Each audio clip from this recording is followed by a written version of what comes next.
Bom dia a todos novamente, não é? E nós vamos estar hoje conversando um pouco sobre florestas e pessoas. Alguns eu sei que já me ouviram sobre esse tema, mas nunca tem o mesmo formato. O exercício da educação é maravilhoso porque ele nos permite isso. Nós fazemos as aulas com as mesmas temáticas, mas elas sempre se renovam. Isso acontece porque todos os processos educativos eles acontecem na experiência da vida, na vivência do nosso contexto de vida. Nós vamos estar falando sobre pessoas e sobre florestas. Por que esse paralelo? Porque tanto as pessoas quanto florestas são sistemas abertos. E como sistemas abertos, eles estão na dependência de estados de relação para se manterem organizados. Essa organização que esses sistemas abertos têm se sustenta numa estrutura. Todo sistema tem uma estrutura e se organiza para uma finalidade. Existe tanto nas pessoas, quanto nos sistemas sociais, quanto nos sistemas biológicos, uma gama de elementos, uma variedade de elementos e uma intensidade de estados de relação que permite que eles, apesar de estarem vivendo uma dinâmica de mudança constante, se mantenham organizados. Nós vamos falar um pouco sobre as florestas e vamos usar a nossa floresta atlântica. Vamos lembrar que existe uma diferença entre mata e floresta. Mata é um conjunto de vegetação onde existe principalmente uma baixa variedade de espécies. Nós temos as matas nativas dos cocais lá no Nordeste brasileiro, no Norte do Brasil, né?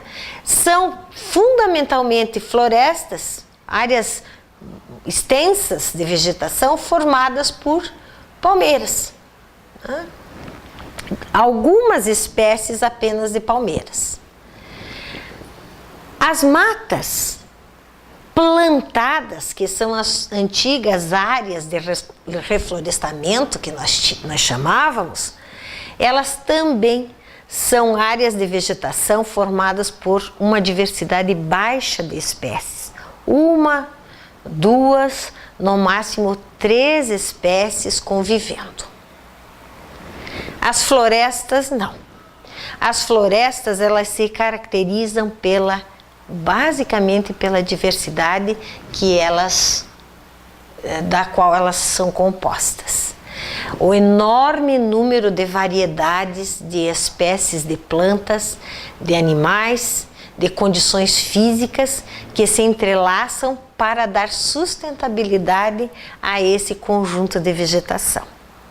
Então nós vamos chamar a nossa floresta atlântica, aqui pertinho de todos nós, né, que cobre parte da Serra do Mar, e vamos refletir um pouco sobre essa composição vegetal.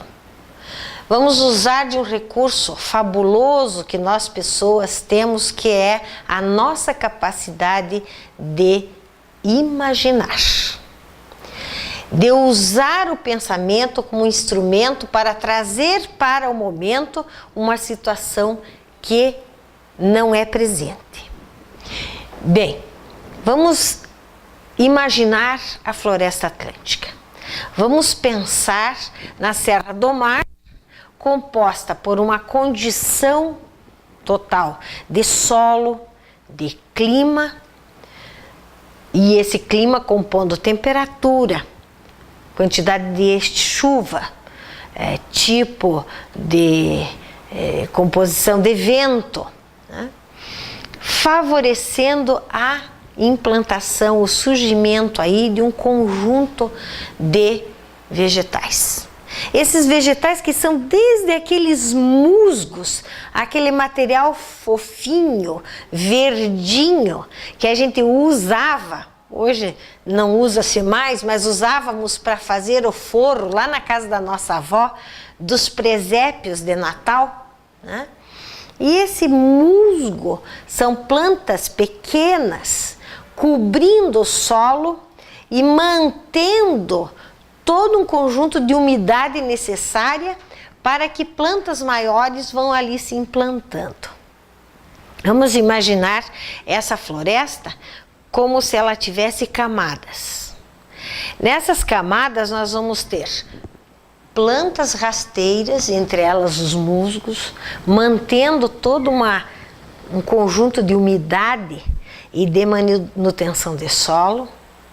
Numa segunda camada, alguns arbustos, algumas trepadeiras que surgem. Numa outra camada, um conjunto de plantas que precisam receber uma luminosidade e ter um tipo de aeração para se desenvolver, e algumas espécies no topo. Essas precisam de sol pleno. Então a floresta, ela não é homogênea. Ela, pelo caráter de diversidade que ela tem, ela vai se compondo num desenho, né? E vai se estratificando. E esses estratos, eles se consorciam, eles conversam.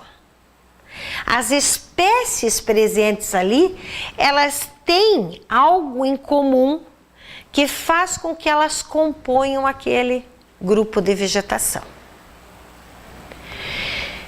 Aliado a esse desenho da floresta, que nós podemos ir imaginando, toda entrelaçada, vamos acrescentar os animais, a fauna microscópica, a fauna da grande variedade de insetos, a fauna dos pequenos mamíferos, a fauna dos grandes mamíferos, todos num estado intenso de relação com aquela composição, aquele desenho da vegetação que a floresta tem.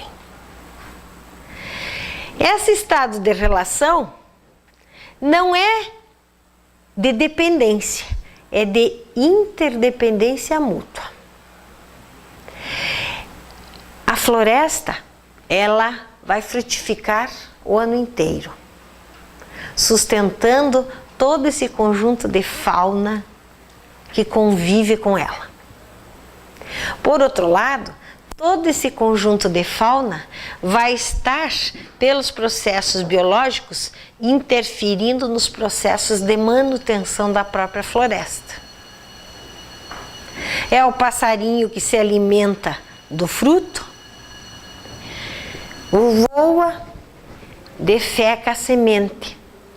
A semente já adubada germina, novo elemento surge e a floresta se sustenta. Grandes mamíferos fazendo o processo de controle de população por um desenho de cadeia alimentar. Isso tudo mantendo um equilíbrio graças a esse estado mútuo de relação que acontece. A floresta, pelos vegetais, fazendo um intercâmbio, ou promovendo um intercâmbio entre a água do solo e do subsolo com a manutenção do microclima da atmosfera da região. Fazendo um controle e quase que um estado de purificação constante de toda a quantidade de água que passa pela vegetação, absorvida pelas raízes e sai sob a forma de vapor pelas folhas, compondo toda uma umidade que vai compor processos de chuva e alimentar todo o sistema de rios da região. Os rios da região, todos pelo volume de água sustentado por esse ciclo mantido pela floresta, nutrindo todo um conjunto de fauna no mar, que garante a sobrevivência do pescador no nosso litoral.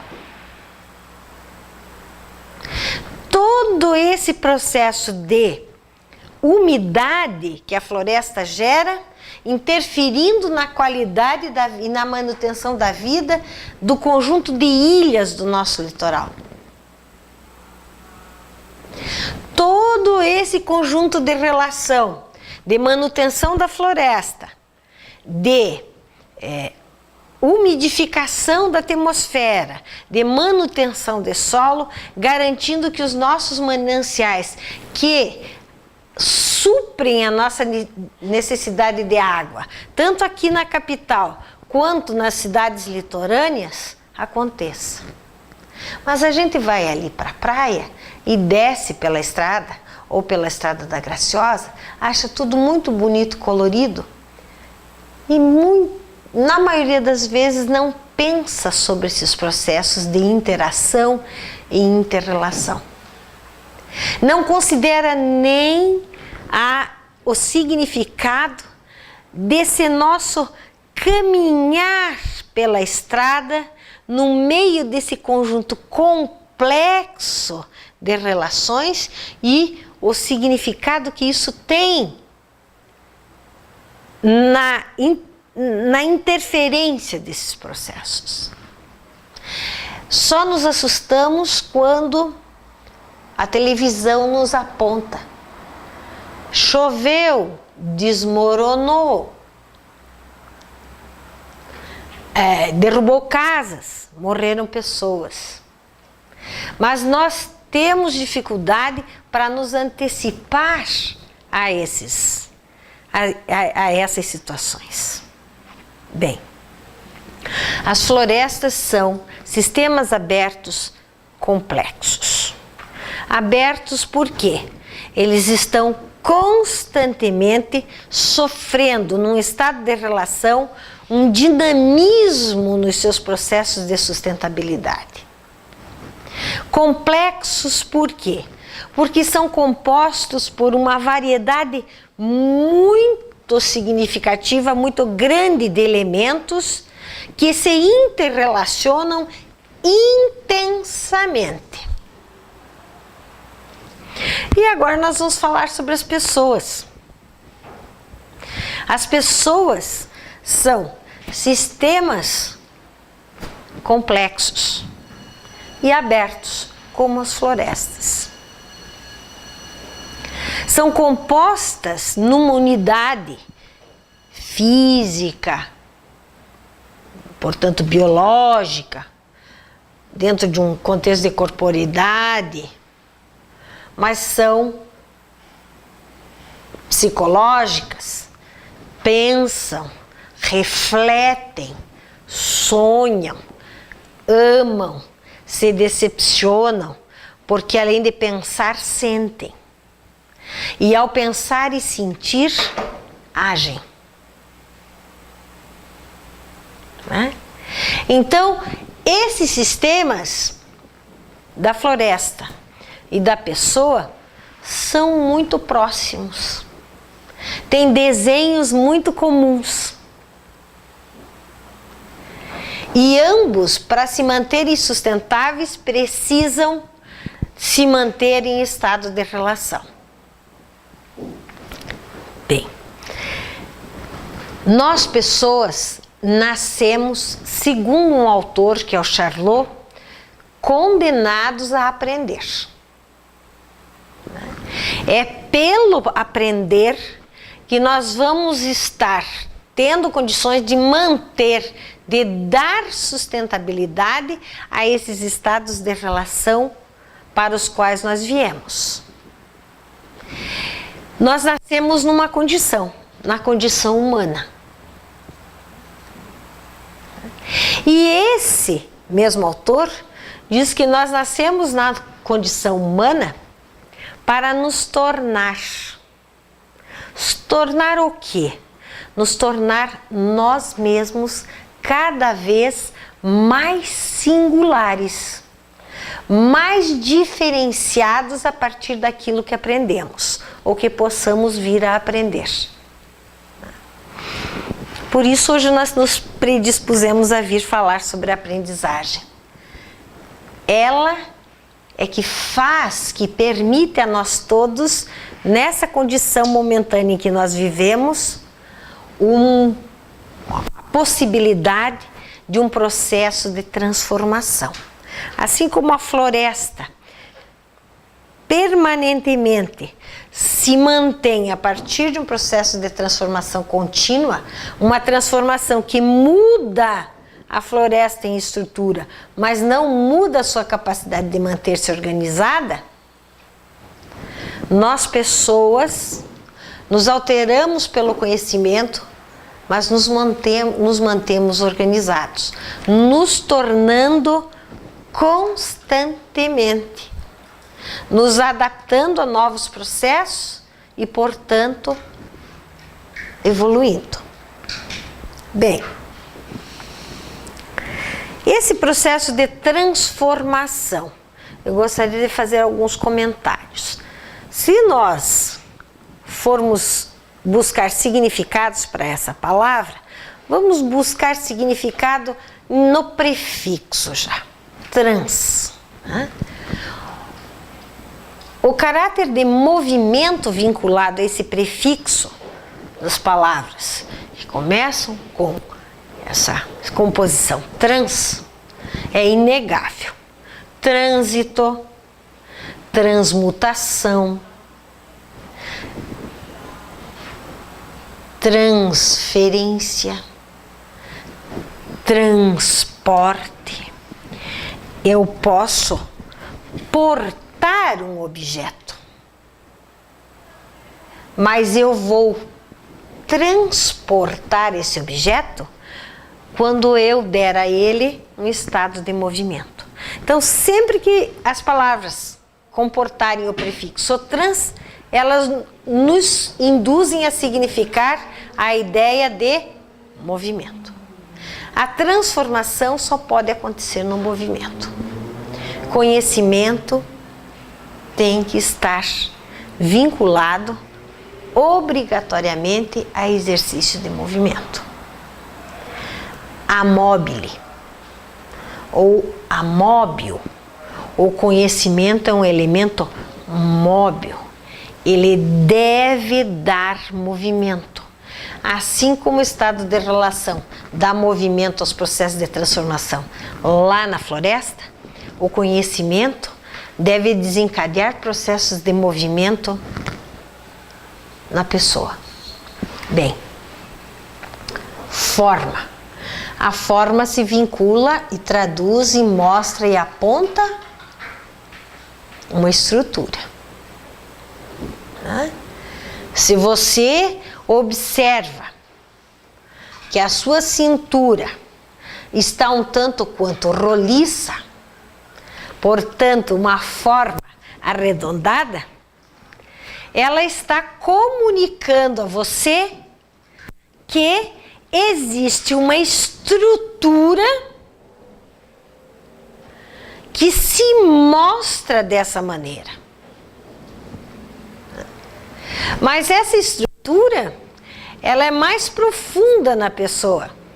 Se a cintura é arredondada, ela está apontando que lá no fundo, existem algumas características a serem readequadas, a serem mudadas. Esse é o propósito da transformação. Buscar na estrutura o que precisa ser mudado. Desculpa. Vejam, se eu tenho uma cintura mais roliça, isso provavelmente vai apontar diversas possibilidades como causa, né?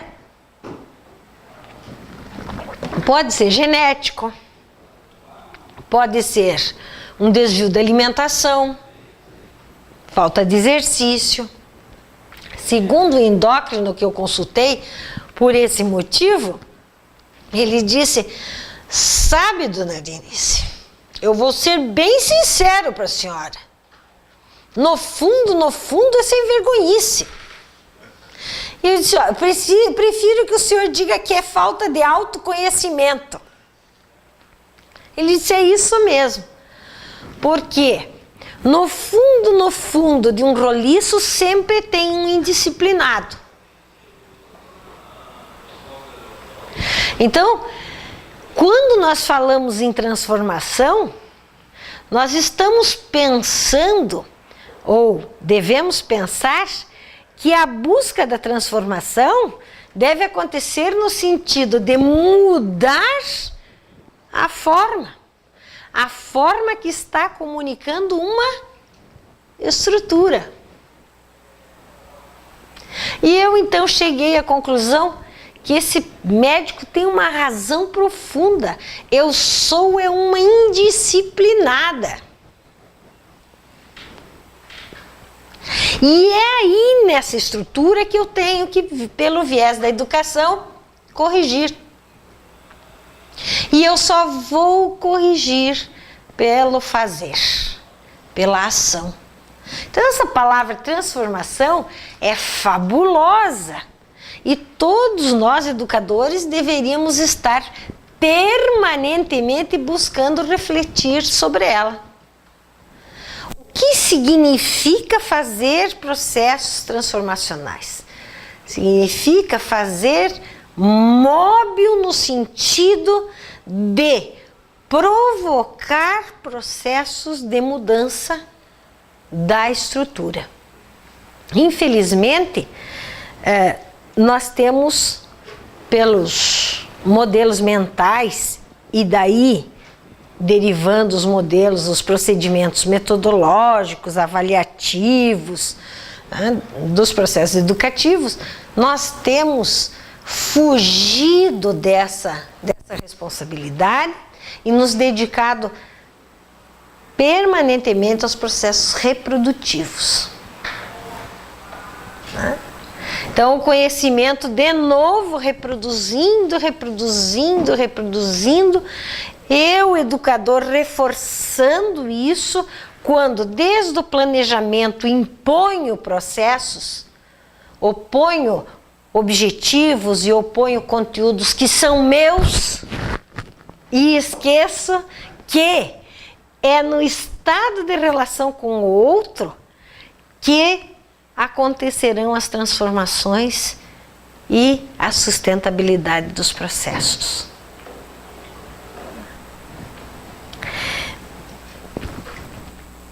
Vamos lembrar que todo processo de interação, seja ele qual for, é um processo de cognição. Portanto, é um processo de aprendizagem. Sejam aqueles da floresta, sejam os das pessoas. Não há como separá-los, porque nós compomos com todos os elementos uma grande rede. Pelos processos cognitivos, nós criamos-nos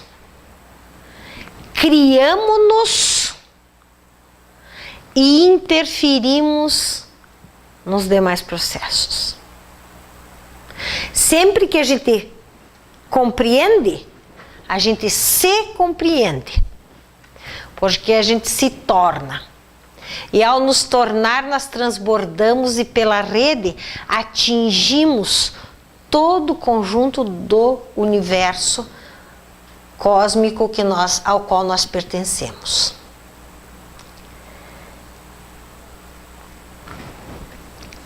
Isso só acontece num estado de diálogo e de ação.